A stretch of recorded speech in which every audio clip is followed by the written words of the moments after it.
Treneri, po 6 nesėkmių nepristygate žodžių komandai, ar matote paprastų išeičių iš šito pralaimėjimo užburto? Sunku būna, be abejo. Pralaimėjimai, kaip sakant, didina tokį nepasitikėjimą, galbūt rungtynių planų, galbūt vieni kitais, o pergalės jį stiprina ir kai tie pralaimėjimai seka vienas po kito, be abejo, sunku.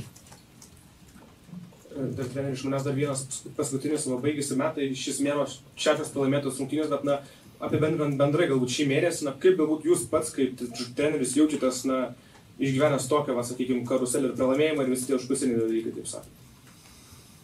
Kažkiek be abejo, vis tiek, kaip sako, laimi komanda, pralaimi treneris. Be abejo, visi jau užmiršė, kad vienu metu mes berods rungtynėse su Alba, kai jau ir Arno nebuvo, kai Lukas jautė pilvo skausmus, tai mūsų 9-10 žaidėjai buvo Butka ir Montvila, 8 Lavrinovičius ir taip toliau.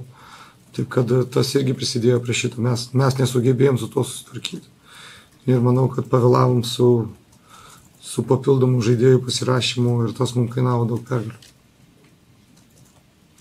Čia girdėjom nemažai apie tos pokalbius, kurie vyksta komandos viduje. Ar dar kažkokiais pokalbiais galima komandą prikelti, ar jinai turėtų būti prikeliama kažkaip kitaip?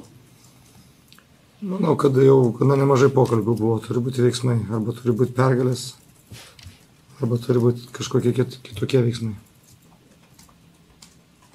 Kokie tie kitokie veiksmai galėtų būti? Kitokie.